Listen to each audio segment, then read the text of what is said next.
1980년 8월 27일 서울 장충체육관에서 열린 제7차 통일주체 국민회의는 제11대 대통령을 선출했습니다.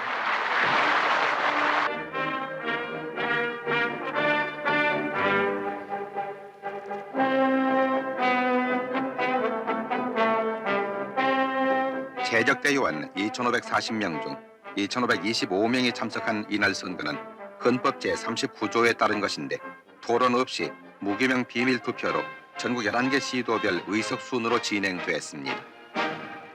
개표 결과 참석대의원 2,525명 중 찬성 2,524표, 무효 1표의 압도적 다수표로 전두환 후보가 11대 대통령으로 당선됐습니다. 전두환 후보가 대통령으로 당선되었음을 선포한다.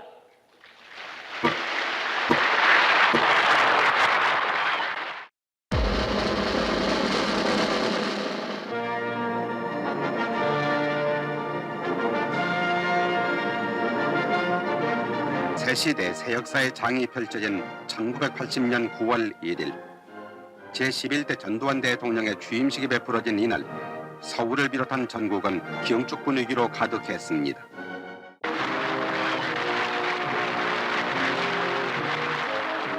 이날 취임식 전에는 산부 요인과 외교 사절들을 비롯한 9천여 명의 각계 인사들이 참석해서 전두환 대통령 내외분을 환영했습니다.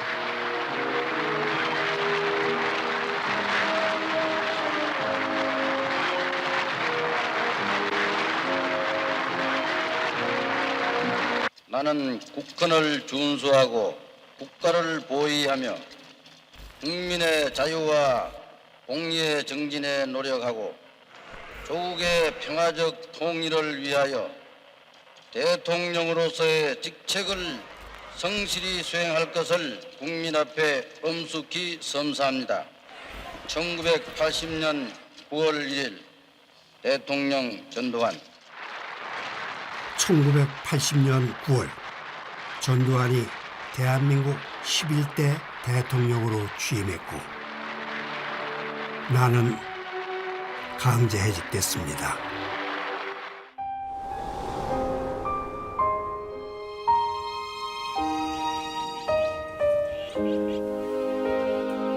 (46년) 전 5월 광주가 외로운 투쟁을 하던 그때 나는 지금은 없어진 TBC 동양방송의 6년차 방송기자였습니다.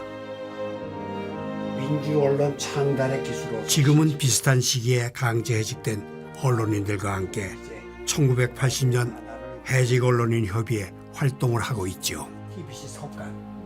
KBS는 그때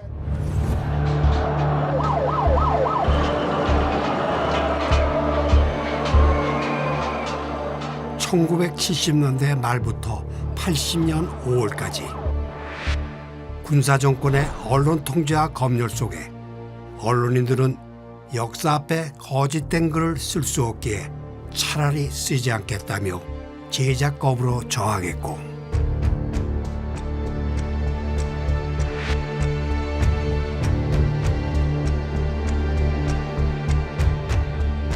(5.18) 직후 그해 10월까지 수많은 언론인들이 직업을 잃었습니다. 5월 18일 그런 그 계엄군들의 박달로 몽둥이 폭행 온갖 그 가혹행위가 터졌는데도 한 줄도 보도가 안 됐고요. 5월 20일 그때 동아일보 석간이었습니다. 5월 20일 석간에 광주 일원의 소요 아주 어려운 한자로 소요 얼마나 어려운 한자입니까? 요새는 쓰기도 않는 말인데 최소한 일주일 정도 사설을 게재하지 않고 신문을 발행했어요. 우리 차라리 사설을 안 쓰겠다. 전 기자가 다 사표를 내고 그 중에서 이제 합수법 명단에 의해서 선별 수리하는 방식으로 강제해직을 시켰고 한국일보 게시판에 제가 기억하기로는 28명 정도 명단이 붙어 있었어요. 그러니까 의원 면직자. 저 지금도 기억해요. 8월 1일자로 의원 면직. 그래서 이제 이름들이 이렇게 쫙 있더라고요. 이제 5.18과 관련해서 이제 저는 이제 8월 1일자로 80년 8월 1일자로 해직이 되었고 저희 이제 사촌 시누이도 그때 코리아 헤럴드 문화부 기자였는데 저희는 이제 5.18 관련해서 이제 3명이 이제 문제가 생겼었죠. 이제 저희 남편은 이제 구속이 됐었고 저하고 이제 사촌 시누이는 이제 강제 해직이 됐었어요. 80년 5월 광주가 봉쇄된 동안 전두환 신군부의 탄압 속에 국내 언론들은 침묵을 강요받았고 외신 기자들을 중심으로 광주의 참상이 기록되었습니다.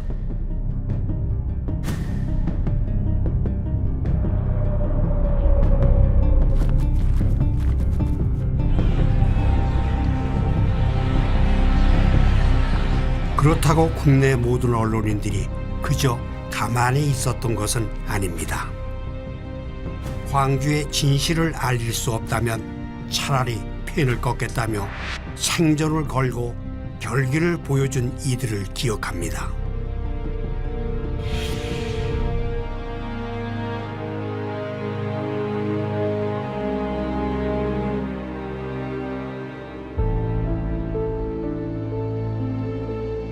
김준범 기자는 동양방송 시절 제 동료이자 후배입니다.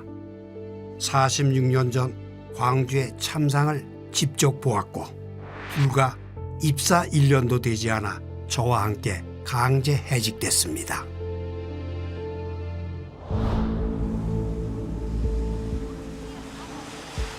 여기 그때 내가 전남도청을 들어갔어. 여기를. 그때가 아마 25일인가 그럴 텐데. 그럼 이제 다시 이곳에 서니 그의 5월 광주의 기억이 어제 일처럼 생생히 떠오릅니다. 아니 옛날 상무관이 잘 안 보이는데. 저쪽이라는 거야. 저쪽. 아 저쪽에? 저쪽.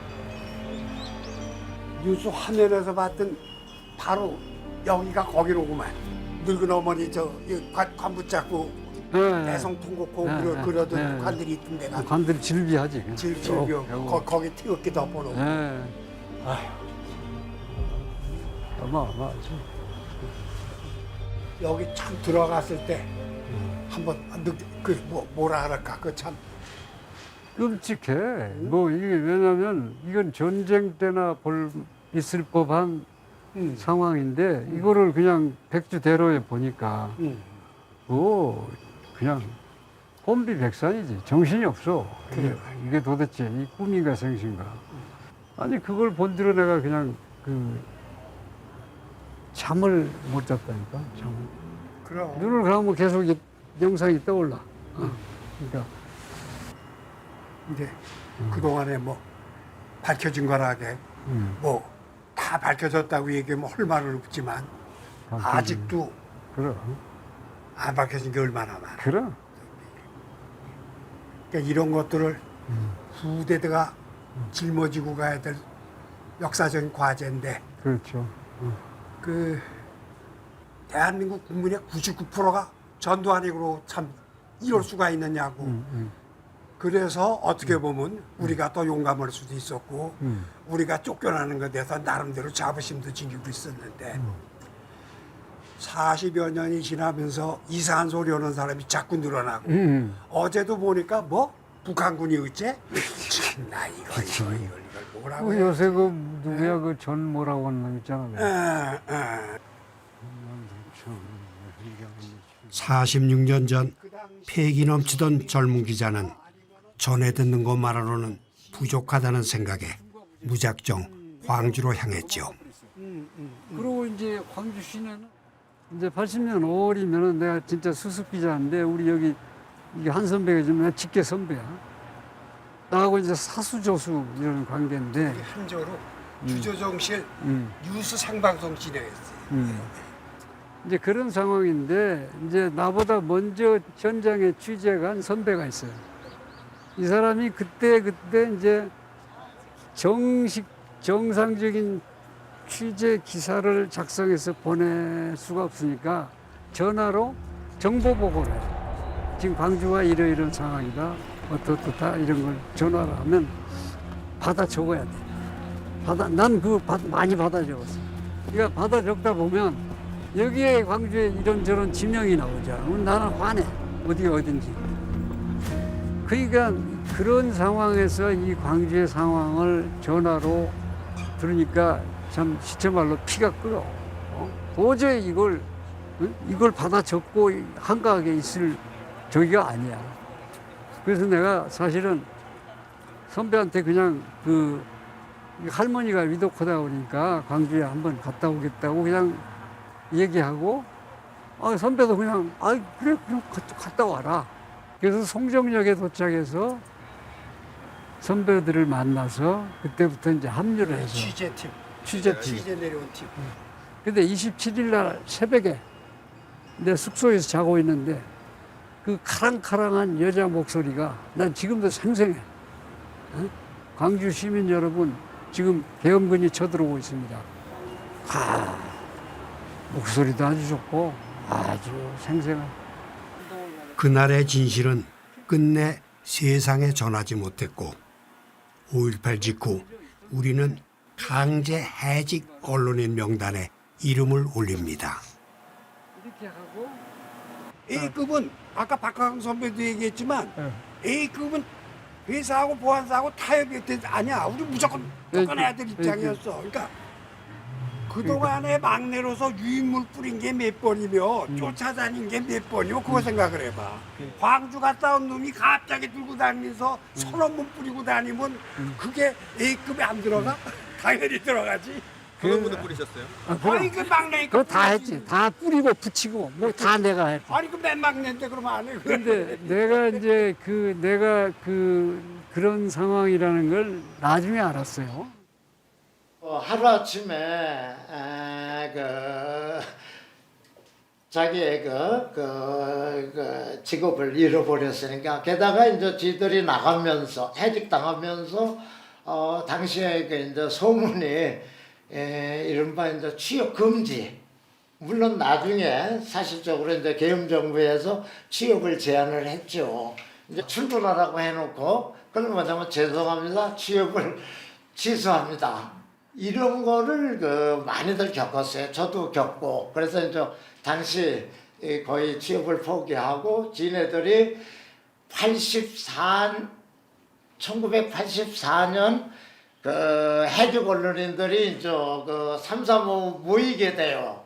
그래서 그 당시에 바로 우리의 권익투쟁도 있지만 5.18 광주 민중항쟁의 진상규명을 해야 된다. 5.18이라는 건 단순히 지역운동이 아니에요. 그 광주, 부산이나 마산에서 일어나는 운동이 아닙니다. 그건 민중들이 참여한 거예요. 그건 서울에서도 일어날 수 있는 거고 대전에서도 일어날 수 있고 전주에서도 일어날 수 있고 제주도에도 일어날 수 있는 겁니다. 그게 단지 거기서만 나타났다 이렇게 생각을 하는 거거든요. 그렇기 때문에 항쟁이 맞습니다. 80년 5월 광주에서 타오른 불꽃은 꺼지지 않는 횃불이 되어 87년 6월 항쟁으로 이어졌고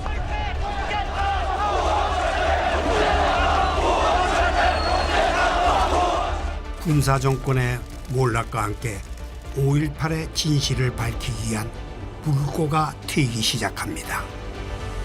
자위권 발동도 가능하다는 계엄사령부의 이번의 발동은 최악의 이번 회기내에 5.18 특별법을 제정키로 했습니다. 구테타를 일으켜 국민에게 수많은 고통과 슬픔을 안겨준 당사자들을 처리하기 위해 나는 반드시 5.18 특별법 제정이 필요하다고 생각한다.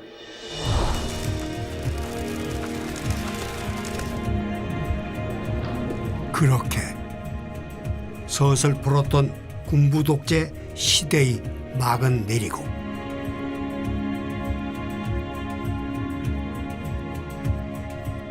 여러 차례 정권이 바뀌는 동안 5.18의 위상도 점차 달라졌습니다. 20년 전 오늘 민주주의 소를 위해 고귀한 생명을 불사른 민주영령 앞에 이제 그 당시 사형수였던 제가 이제는 대한민국 대통령으로서 이 자리에 선 것입니다. 80년 광주에서 타오른 민주화의 불꽃은 꺼지지 않는 횃불이 돼서 87년 6월 항쟁으로 이어졌고 마침내 군부 독재를 물리쳤습니다.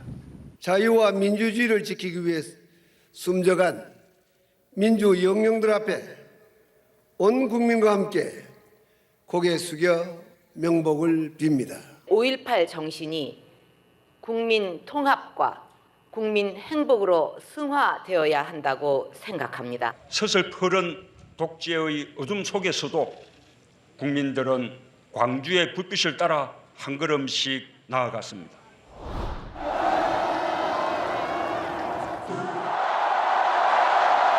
그러던 2016년 겨울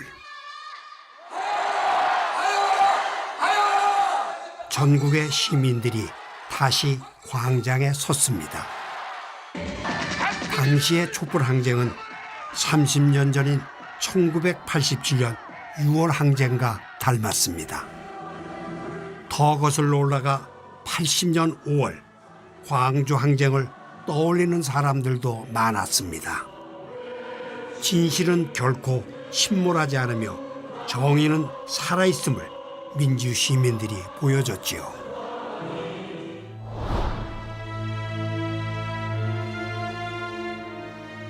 그러나 그 불빛이 채 식기도 전에 전두환 회고록이 세상에 나옵니다.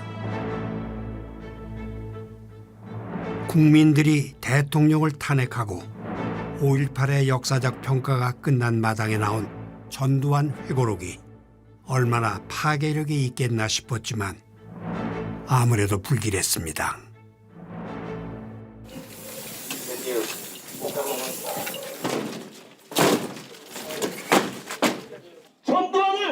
왜곡과 망언으로 얼룩진 회고록에 곧바로 격렬한 항의가 쏟아집니다. 광주시민 분노한다! 전두환을 구속하라! 구속하라! 구속하라! 보고 있는 거야. 학색 공작을 보고 있는 양이. 5.18 왜곡이 본격화되기 시작한 건 전두환 회고록이 나오기 4년 전부터였습니다. 2000년대 극우농계 지만원 씨가 주장하던 북한군 침투설이 종합 편성 채널에 등장한 것입니다.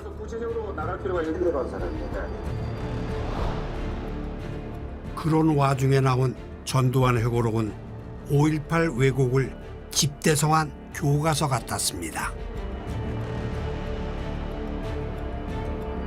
헬기 사격을 증언한 조비오 신부를 비난하고 광주에 북한군이 들어왔다는 주장도 서슴지 않았습니다. 광주는 폭동이니 진압하지 않을 수 없다는 주장까지도요. 광주는 그는 총기를 들고 일어난 하나의 그 폭동이야. 근데 그러니까 계엄군이기 때문에 계엄군을 진압하지 않을 수 없잖아요. 사실 5.18과 북한을 연결시키려는 시도의 뿌리는 1980년 5월로 거슬러 올라갑니다. 이렇듯 광주 사태가 극렬하게 된 데는 북괴의 간첩과 오열의 공작이 없었다고 볼 수 없습니다. 광주 침투를 노리다가 서울에서 체포된 난파 간첩 이창용으로 미루어 보아 이를 짐작케 합니다. 때는 왔다는 듯이 북괴는 정규 방송을 전면 중단하고 우리의 혼란을 선동하고 있습니다. 여기 평양 방송을 통해서 발악하는 선동 구호를 들어봅니다. 남조선인민들과 청년학생들이 정의의 애국적 투쟁을 적극 지지한다.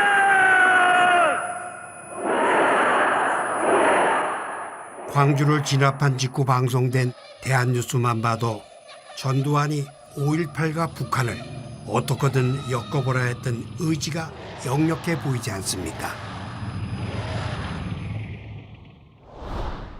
5.18 왜곡의 뿌리에 대해서 우리가 한번 고민을 한번 해봐야 되는데요. 근데 6월 항쟁이나 부모항쟁 같은 경우는 색깔로만 있습니다. 근데 5.18은 하나 더 있어요.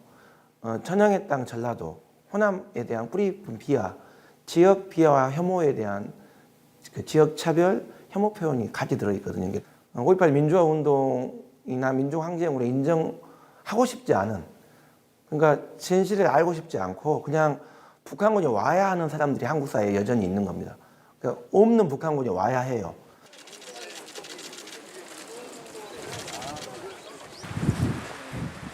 오월 단체들과 고 조비의 신부의 조카 조용대 신부는 길고 긴 소송에 들어갑니다.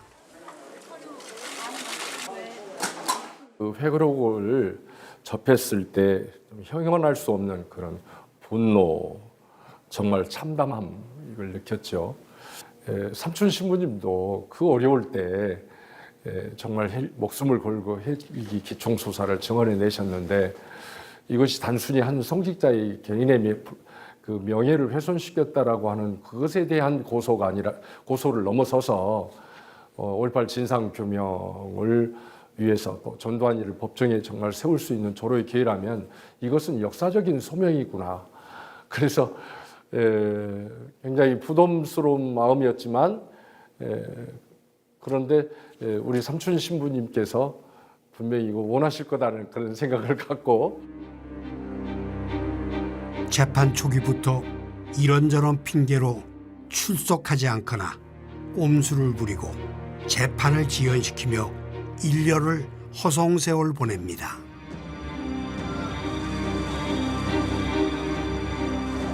(5.18) 이후 39년 만에 광주 시민 앞에 모습을 드러낸 날. 발포 명령 부인합니까? 왜 이래? 광주 시민들한테 사과할 생각 없으세요? 사과할 생각 없으십니까? 광주 시민들에게 사과하실 생각 없으세요?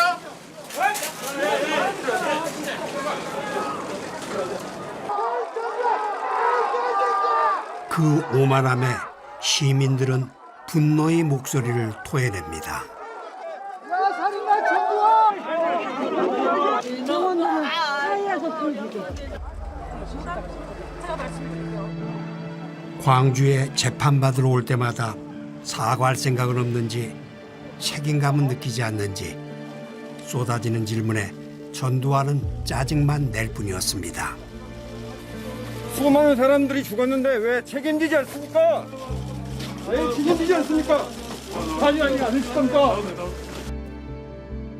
생을 마치는 그 순간까지 끝끝내 책임에 대한 인정도 사과도 하지 않았습니다.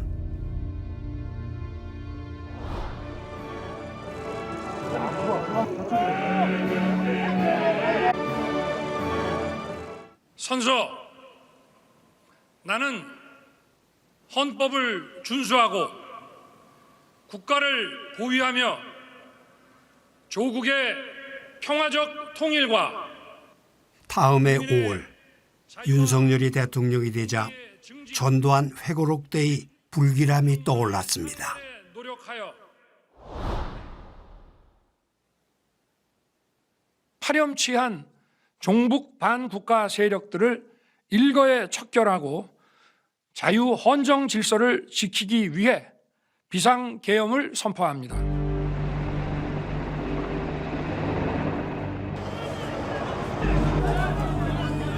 내 인생의 두 번째 계엄을 목격하게 될 줄은 상상도 하지 못했습니다. 모든 것이 통제되었던 1980년으로 돌아간 듯 암담했습니다.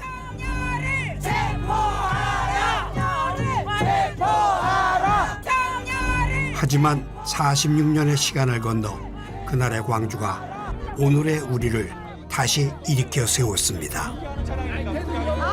국회와 전국의 거리에 모여든 시민들은 80년 5월 광주가 그랬듯 다시 민주주의의 빛을 밝혔습니다. 국민의힘과 구구 세력들은 국민을 선동하고 내란을 조장하며 민주주의를 위협해왔습니다. 그러나 시민들은 결코 물러서지 않았습니다. 추운 겨울부터 지금까지 우리들이 여러분들이 민주주의를 지켰습니다. 과거가 현재를 도울 수 있는가? 죽은 자가 산 자를 구할 수 있는가? 과거가 현재를 도왔고 죽은 자가 산 자를 구했습니다. 대한민국의 민주주의는 광주에 큰 빚을 졌습니다. 주문 피청구인 대통령 윤석열을 파면한다.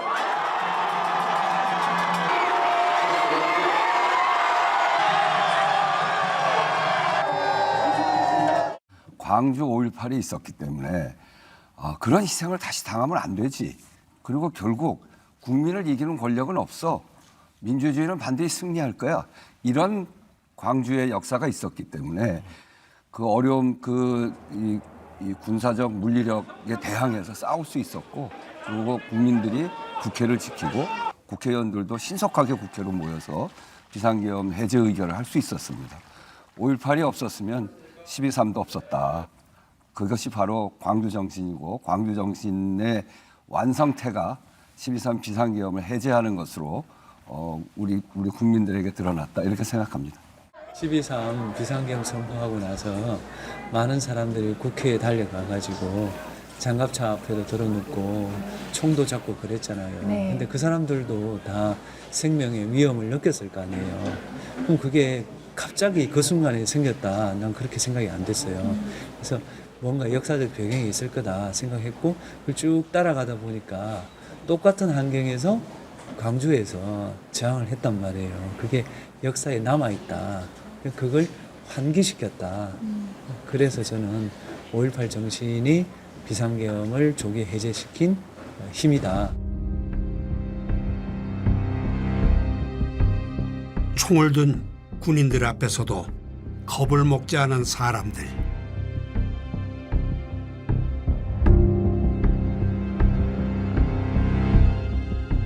바로 5.18 광주항쟁이라는 헤라클레스의 기둥이 버티고 서 있는 것.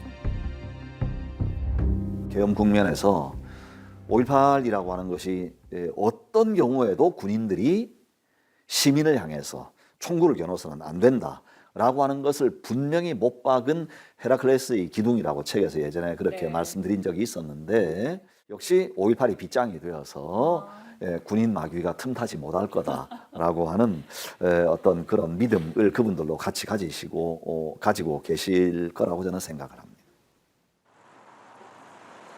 올해 2월 전두환 회고록 소송을 시작한 지 10년 만에 마침내 대법원에서 최종 승소 판결이 나왔습니다.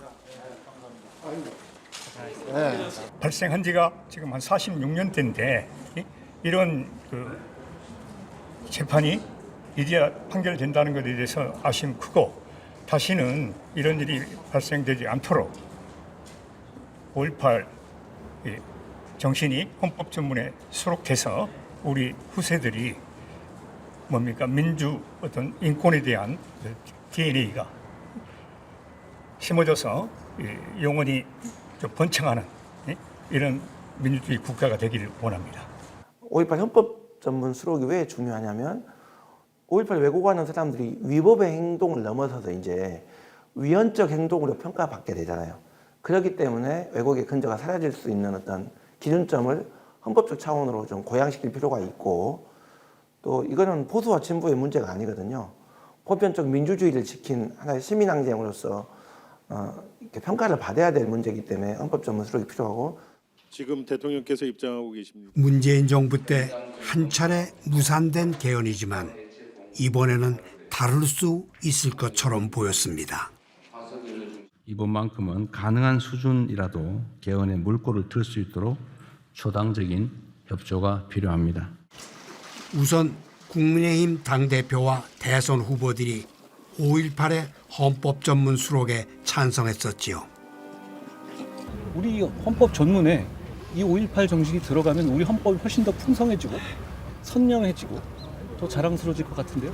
그 아픈 역사에는 항상 공감하고, 그리고 그 정신을 잘 교육받았기 때문에 그 과거에 대해서는 다시 우리 당에서 광주 시민을 마음 아프게 하는 일이 없을 것이고, 5.18이 자유, 민주, 인권이라고 하는 우리 헌법 정신을 지키기 위해서 이걸 피로써 지킨 숭고한 이런 항쟁의 정신이기 때문에 헌법의 개정 문제는 국민적 합의를 거쳐야 되는 문제이지만 저는 5.18의 정신이 헌법 전문에 게재되는데 조금도 부족하지 않다.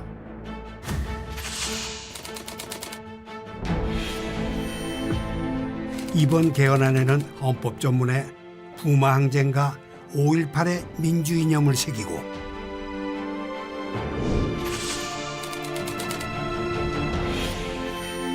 대통령이 계엄을 선포하려면 반드시 국회의 승인을 받도록 명시했습니다.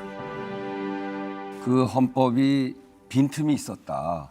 비상계엄을 하는 것을 막지를 못했잖아요.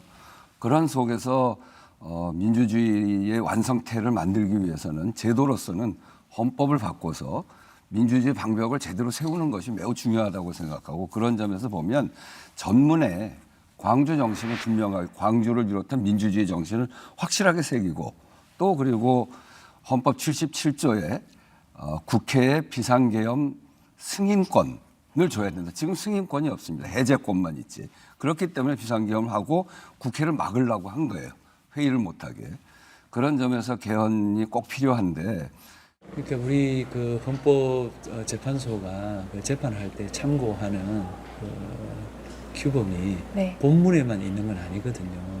때로는 전문에서 그 헌법 정신을 이끌어내 가지고 합헌 위헌 여부를 판단하거든요. 그래서 5.18 정신을 거기에 넣어 놓으면은 불이한 권력에 저항하는 것은 합헌이다 라는 결론을 내리기가 쉬워요. 그래서 그 헌법 전문에다가 넣는 것은 헌법 정신이기도 하고 또 후대에게 헌법을 어떻게 해서 만들어졌나, 그러므로 우리가 어떻게 하면 지킬 건가라는 결론이 저는 나온다고 보거든요. 지난 개헌안에는 없던 부마 항쟁을 포함했기에 국민의힘 국회의원들도 반대하기 쉽지 않을 것이라는 기대가 있었습니다. 5.18 정신을 헌법 전문에 수록하는 것에 대해서 국민의힘에서도 동의한다고 말씀드렸습니다.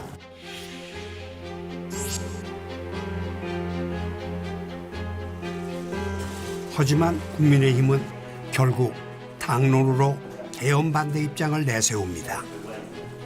공감하는데 선거를 앞둔 이 시기에 이게 밀어붙이듯이 이렇게 하는 부분에 대해서 맞지 않다는 거를. 기본적으로는 우리는 찬성을 하는데 지금은 아니라는 거죠. 비용이 문제가 아니라 이거는 국가의 100년 대계를 만드는 작업인데. 반대로 돌아선 조경태 의원을 비롯해 부산 지역 국민의힘 의원 17명 가운데 개헌에 찬성한다는 의원은 한 명도 없었습니다. 개헌안 국회 통과를 위해 필요한 건 찬성 12표. 옛 마산이 있는 경남은 어떨까요? 경남 지역 국민의힘 의원 13명 역시 당론과 같다는 입장뿐이었습니다. 부마와 5월을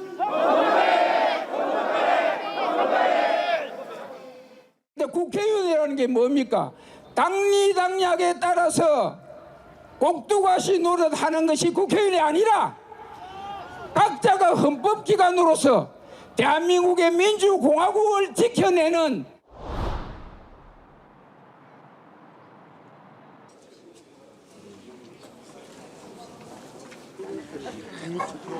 국회 본회의가 열리던 날 역사적인 순간에 해직 언론인 동료들과 함께했습니다. 의사일정 제1항 대한민국 헌법 개정안을 상정합니다.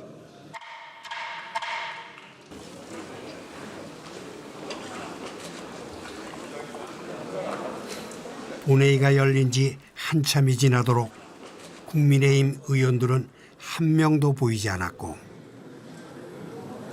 그대로 투표가 진행됩니다. 국민의힘 의원들이 아직도 들어오질 않아서 다시 한번 말씀드립니다. 헌법의 주인은 국민입니다.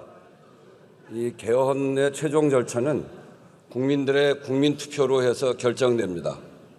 그리고 그 헌법 개정에 대한 판단은 최종적으로 국민들이 하시는 겁니다. 이 과정에서 국회 표결 과정에 국민들이 선택할 기회를 박탈하는 것은 정말 옳지 않은 일입니다.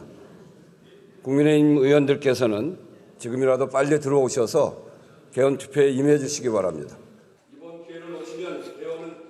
혹시나 하는 기대는 점점 착잡한 마음으로 바뀌었고 실망감을 감추기 어려웠습니다.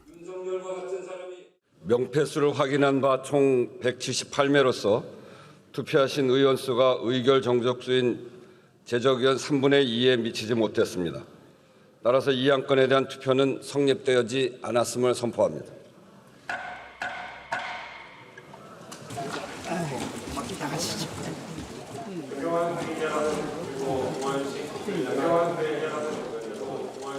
소속 정당의 당론에 의미해서 저는 그 단체의 행동으로 표기에 불참했다는 것은 매우 유감스러운 사태이고요, 사건이고요. 정말 유감스럽지 않을 수 없고요. 20년, 30년 후에 이런 불법 내란이 또 벌어진다면 정말 국민의힘은 역사의 죄인이 된다라고 하는 걸 다시 한번 분명하게 말씀드립니다. 국민과 국회 어디에도 아무 이득이 없는 이 무책임한 관성은 규탄받아야 마땅합니다. 오늘 법안을 상정하지 않겠습니다.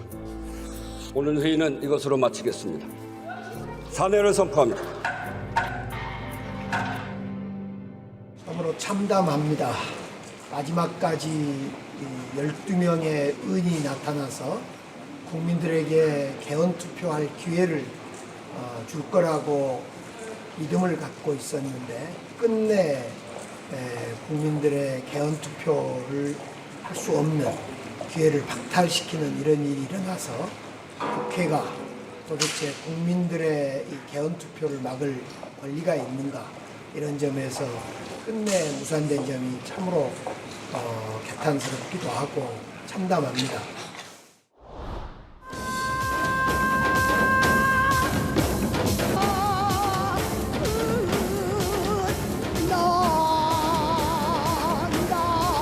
날마다 찾아오는 아침, 날마다 찾아오는 저녁들이 사원이 되었습니다. 5.18 민주광장에서 열린 46주년 기념식. 최후의 항쟁지 옛 전남도청이 복원을 마치고 다시 문을 연 날입니다. 존경하는 국민 여러분, 12월 3일 내란은 아직 끝나지 않은 5월의 질문이었습니다. 저절로 오는 민주주의도 저절로 지켜지는 민주주의도 없습니다. 오늘의 대한민국을 구한 80년 광주가 앞으로도 대한민국의 미래를 끊임없이 구해낼 수 있도록 국민주권정부는 5.18을 끊임없이 기록하고 기억하며 보상하고 예우할 것입니다. 5월 영령과 국민 여러분 앞에 이를 위한 3가지 다짐과 약속의 말씀을 드리겠습니다.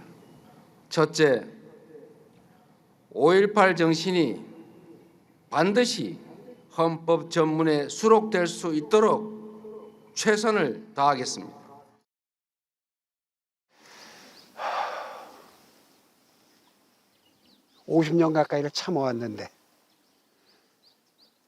더 참으면서 묵묵하게 또 해나가야죠. 그리고 아까도 말씀드렸습니다만 이번에 안 되면 또 오랜 시간 걸릴 것 같습니다. 그렇다고 포기합니까? 포기하실 거예요? 안 할 거 아니에요. 그럼 해야죠. 그럼 하는 겁니다. 대신 조급해서는 안 되겠죠. 그리고 절대 멈춰서도 안 되겠고 그렇게 해나가는 겁니다. 또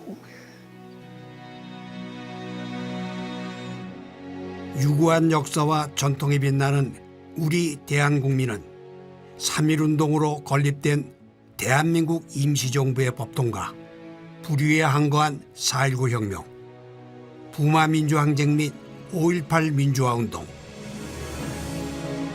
5.18 민주항쟁의 민주이념을 계승하고 조국의 민주개혁과 평화적 통일의 사명에 입각하여 정의, 인도와 동포애로서 민족의 단결을 공고히 하고